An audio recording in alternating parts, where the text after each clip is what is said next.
Coucou frères et sœurs, restez bénis et demeurez en paix.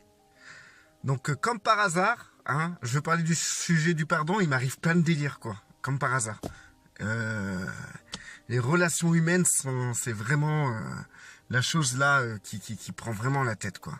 Et du coup pour se sortir de ce cercle vicieux où on se prend la tête, en fait le seul moyen de réussir à être bien, en fait c'est de plus se prendre la tête frères et sœurs. Ne vous prenez plus la tête avec les gens.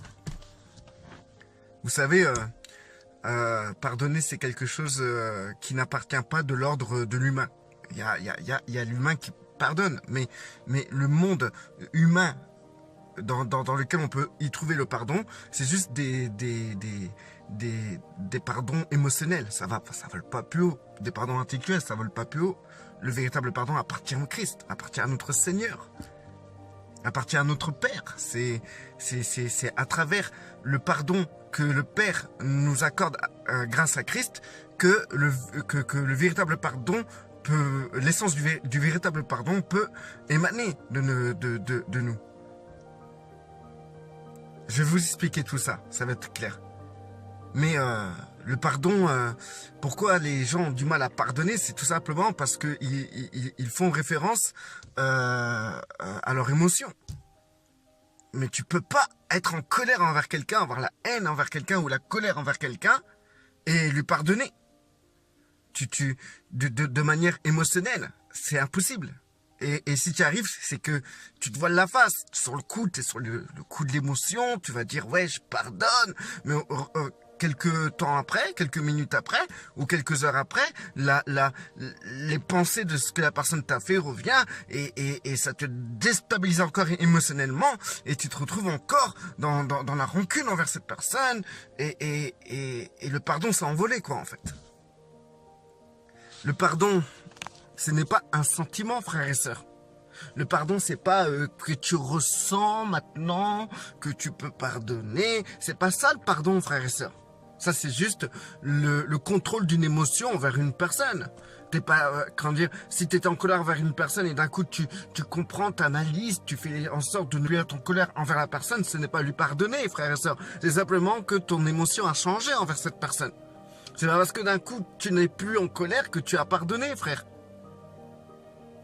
C'est pas parce que tu ne ressens plus d'émotions négatives que c'est bon, t'es rentré dans la phase pardon, t'as pardonné. Non, c'est pas ça le pardon, frère et sœur.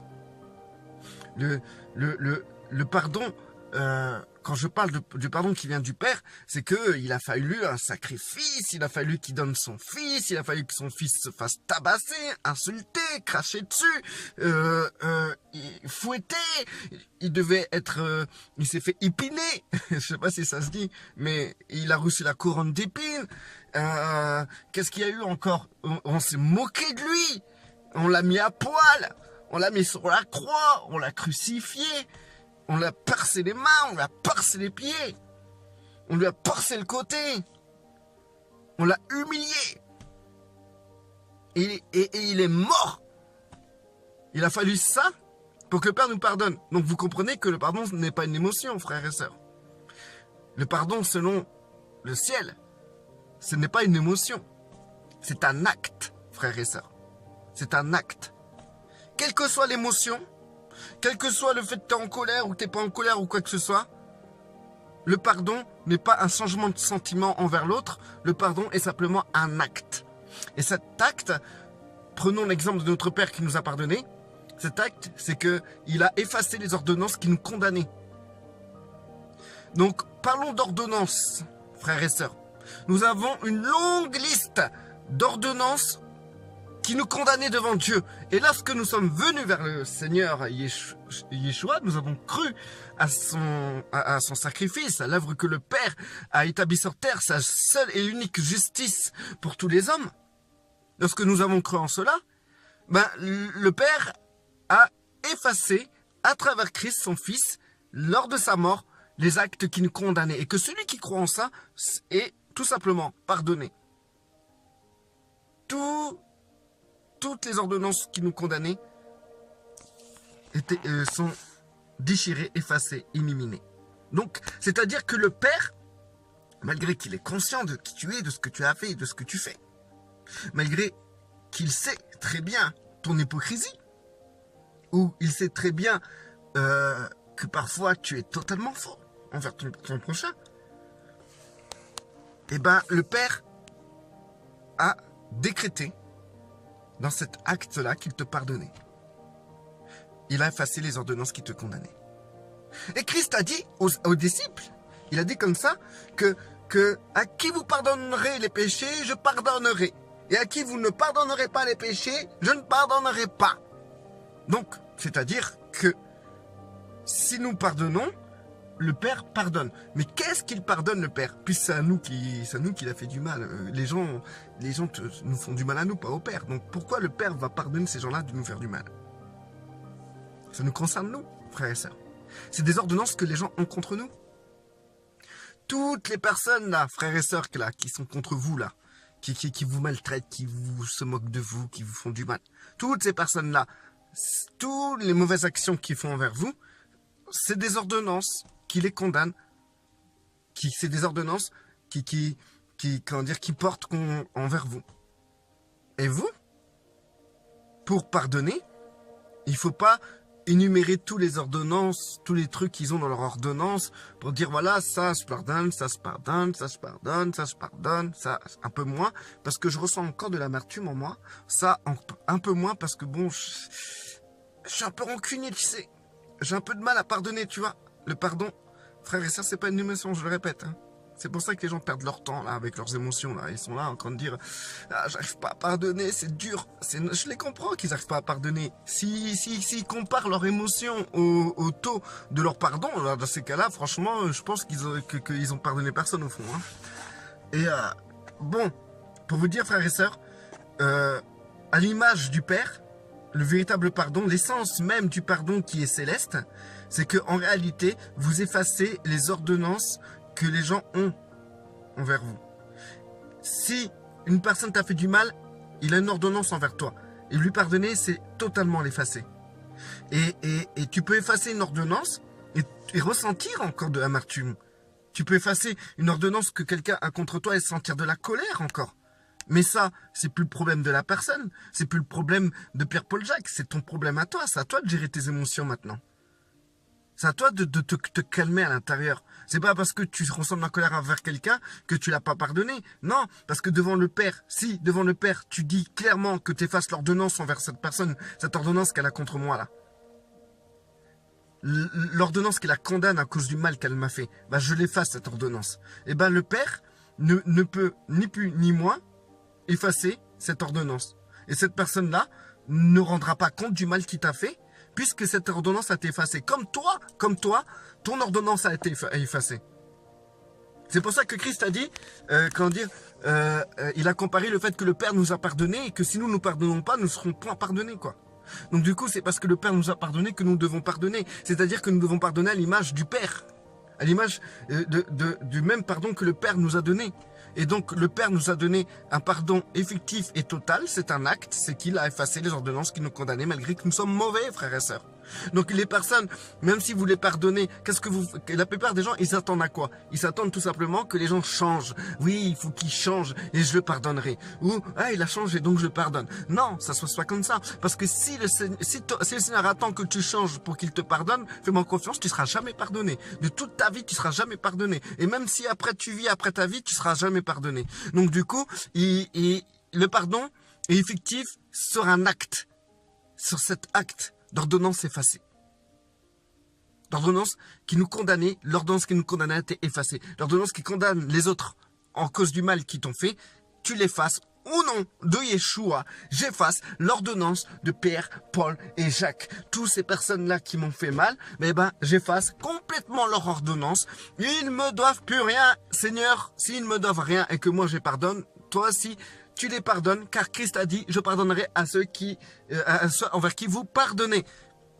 Pardonner, c'est un effacement d'ordonnance. Tout ce qui concerne, frères et sœurs, vos émotions, c'est ni plus ni moins quelque chose qui doit être travaillé à l'intérieur de vous. C'est un travail personnel, frères et sœurs. C'est du lâcher prise un peu. Mais c'est très dur, frères et sœurs, de lâcher prise. Parce que on est là, on sait les gens et tout, ils sont mauvais, ils pensent mal sur nous, ça fait mal, mais ça fait très mal. Et on leur en veut un peu d'être comme ça.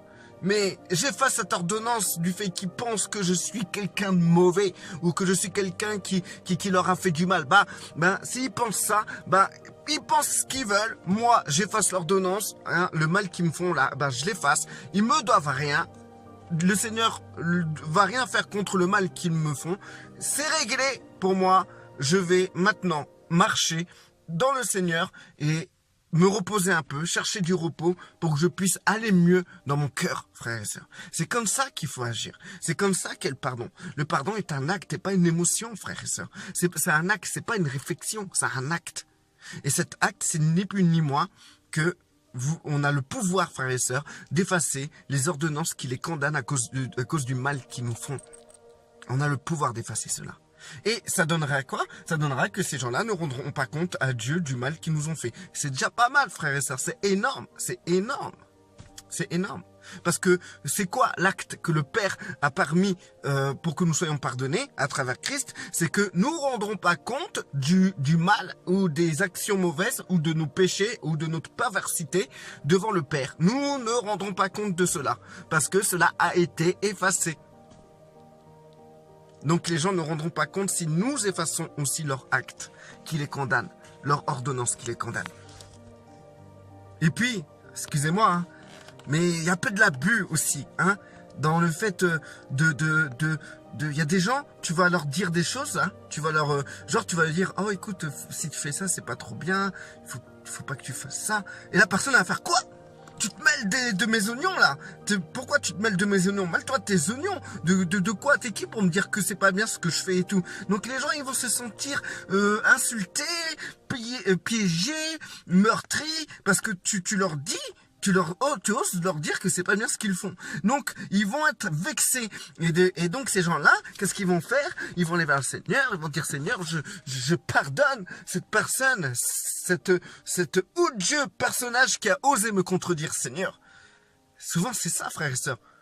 Souvent on pardonne des gens qu'on n'a pas besoin de pardonner parce qu'ils nous ont rien fait. Parce que c'est des personnes, ils font des trucs, ça va nous blesser, donc du coup, il faut que nous les pardonnons. Mais ça, c'est des pardons qui vont rien du tout, frères et sœurs. Parce que c'est même pas une ordonnance,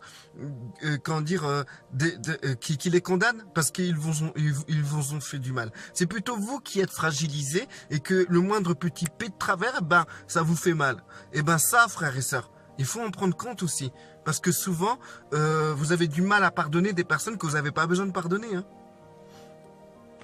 Il faut comprendre aussi que nous sommes dans une certaine sensibilité. Et on se vexe pour rien. On se blesse pour rien. Donc du coup, quand on est vexé et blessé, on nous fait du mal. Alors qui dit faire mal, dit que l'autre il a mal agi. Non. Il y a des gens, ils peuvent vous faire du mal parce qu'ils vous disent la vérité. Et des personnes, ils peuvent vous faire du mal parce qu'ils sont pas d'accord avec vous. Et ça les condamne pas d'être pas d'accord avec vous. Il y a des gens, ils peuvent vous reprendre parce qu'ils ont envie de vous reprendre. Et alors, ça va quoi? Tu as besoin de pardonner une personne qui te reprend. Même si cette personne, dans sa compréhension, il pense que tu as tort et tu as raison. Et tu as vraiment raison, c'est pas quelqu'un qui te fait du mal. C'est quelqu'un qui, dans sa compréhension, pense que tu as tort, tout simplement. Il y a des gens que vous avez pardonné que c'était inutile. Inutile. Maintenant, si chacun d'entre nous, on fait pas un effort de travail personnel, on se retrouvera tout le temps à pardonner. Parce que le moins petit truc, ça va nous blesser. Donc, il faut prendre conscience que nous sommes des personnes qui se blessent très vite. Moi, particulièrement, ça m'arrive d'être blessé assez rapidement. Mais je suis pas bête. Je réfléchis un peu dans ma tête. Je me dis, ouais, bon, ok, c'est bon. La personne, dans son élan, qui m'a fait très mal d'ailleurs, n'a pas fauté quoi en fait. Elle n'a pas péché contre moi.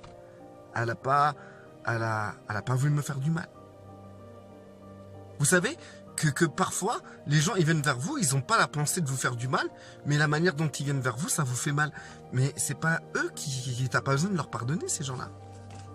C'est pas eux qui sont en tort, c'est nous qui sommes en tort. Parce que nous devons être un peu plus solides. Cette volonté d'être vu par tout le monde, d'être bien vu par tout le monde, eh ben franchement, ça, il faut la bannir de notre vie. Tout simplement parce que ça va nous pourrir. C'est quelque chose qui va nous faire souffrir. Et qui dit souffrance dit que les autres, ils vous font du mal. Et s'ils vous font du mal, dit que vous devez pardonner. Je pardonne parce que la personne là, elle n'aime pas mon visage. Elle a le droit de pas aimer ton visage. Je pardonne parce que cette personne-là, elle n'aime pas mes vidéos. Elle a le droit de pas aimer vos vidéos. Frères et sœurs, vous avez le droit de pas m'aimer. De pas aimer mes vidéos, de pas aimer ma manière que je parle, de voir mes mimiques sur mon visage, vous détestez cela, vous avez le droit. Mais moi, c'est le fait que je suis au courant de ça. Est-ce que vraiment, je dois vous pardonner? Parce que soi-disant, vous aimez pas, donc vous me faites du mal. Vous m'aimez pas, vous aimez pas comment je suis. Ça me fait du mal au fond, quoi. Ça me fait du mal. Mais est-ce que ce mal-là, c'est un mal qui vient de vous ou c'est un mal intérieur d'une blessure peut-être qui a besoin d'être cicatrisée ou plutôt d'une vision de moi-même un peu trop élevée ou plutôt d'un travail intérieur que je devrais un peu plus développer? Je pense que si j'ai mal parce qu'une personne n'arrive pas à m'apprécier, je pense que le problème n'est pas la personne mais moi-même. C'est moi le problème. Et si vous faites du mal à quelqu'un, est-ce que vous arrivez à le reconnaître? Alors ça, c'est encore pire. C'est le pire des pires des pires des pires que j'ai vu de chez pire. Des gens qui reconnaissent pas le mal qu'ils font. Alors ça, c'est à la mode, hein, je vous dis franchement. Hein, parmi les chrétiens, tout ça, c'est vraiment la grande mode. Hein. Demandez à ma femme, moi je suis le pro des... Je m'excuse, je te demande pardon. J'étais maladroit. Je suis le pro, frère et sœur, de ça. Le moindre petit truc que je vais faire, j'ai des personnes, elle va se vexer, elle va se baisser. Et je suis obligé de venir vers la personne, lui dire je m'excuse. Oh, j'aurais dû m'exprimer d'une autre manière. Oh, j'aurais dû trouver les bons mots pour exprimer la chose qui t'a fait mal. Si tu as mal, c'est de ma faute, je suis désolé. Dans quel état les gens que j'ai pu connaître m'ont mis, frères et sœurs, juste pour que je puisse rester dans une bonne entente avec eux. Et même tout à l'heure, c'est encore arrivé.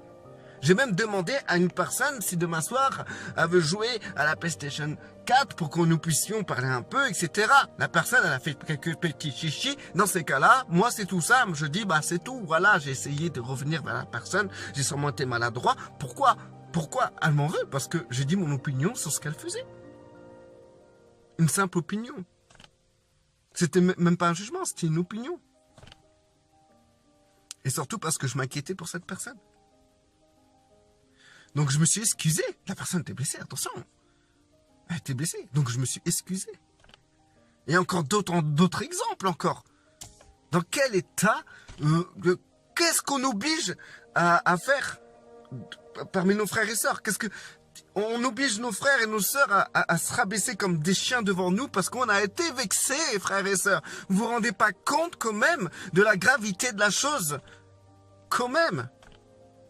Et si la personne ne vient pas comme un petit toutou vers nous, cette personne-là, elle est orgueilleuse, elle est éprise d'elle-même. En plus, ça m'a fait mal. Hein? Elle veut me reprendre et tout. Ah, Seigneur, je la pardonne. Qu'en réalité, la personne n'a pas à venir vers vous comme un petit chien, comme un petit toutou. Elle n'a pas à venir à s'excuser parce que vous avez été blessé à l'intérieur de vous. Parce que c'est vous-même qui avez un problème. C'est vous-même qui devez vous soigner. C'est vous-même qui devez vous édifier. Vous établir en Christ. C'est vrai, frères et sœurs. Maintenant, il y a des personnes vraiment, ils sont vraiment méchantes. Des personnes qui vous font vraiment beaucoup de mal. Et volontairement, viennent vous faire du mal. Bah, ces personnes-là, comme Christ le demande, il faut leur effacer leur ordonnance. Et j'ai un petit conseil, frères et sœurs. Pardonner, ça ne veut pas dire de rétablir une alliance, une communion avec les personnes qui vous font du mal. Ça ne veut pas dire ça, pardonner aussi.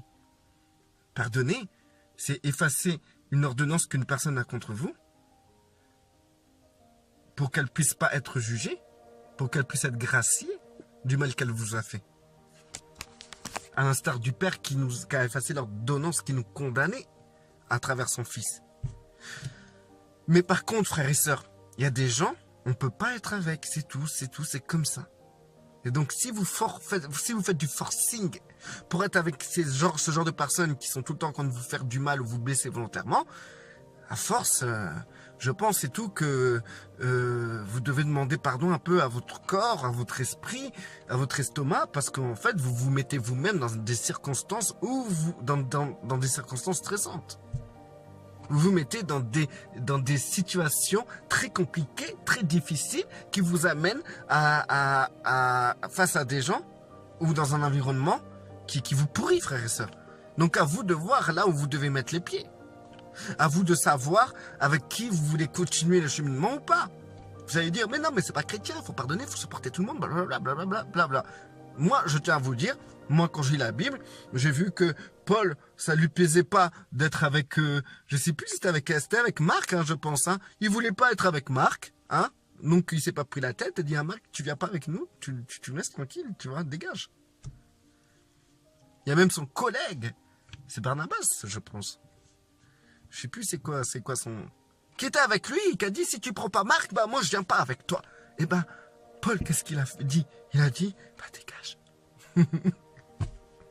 Ah bah attends, si j'ai pris la décision de ne pas être avec lui, c'est que j'ai des raisons. C'est que je ne veux pas être dans son environnement. Je ne supporte pas cela. C'est pas que je sois sans pitié ou quoi que ce soit. C'est qu'il y a des intérêts de ne pas être avec lui. Pour mon équilibre spirituel ou pour l'œuvre que le Père m'a demandé de faire. Et si t'es pas content, bah tu restes pas avec moi. Et ben voilà, c'est ce qui s'est passé. Séparation de collègues apôtres pour juste une personne que Paul voulait pas être dans son sillage. Maintenant, il y a des gens, il vaut mieux pas être dans leur sillage, frères et sœurs. Vous ne sentez pas obligé d'être avec des personnes qui sont complètement bêtes, qui n'ont pas de réflexion, ou des gens qui font du mal et qui ne se remettent pas en question. Vous êtes libres, frères et sœurs, et de cette liberté, ne trouvez pas un prétexte de rester avec des gens qui vous pourrissent la vie. Soi-disant parce que vous êtes des chrétiens, que vous devez tout le temps pardonner, supporter tout le monde. Frères et sœurs, excusez-moi, mais vous allez gagner du temps si vous évitez des personnes avec qui il n'y a pas possibilité d'être en paix avec eux. C'est marqué dans la Bible, soyez en paix avec tous, si cela est possible, frères et sœurs. C'est écrit dans la Bible. Et parfois, c'est pas possible. C'est impossible. C'est pas possible, frères et sœurs. Donc du coup, il faut prendre des bonnes décisions.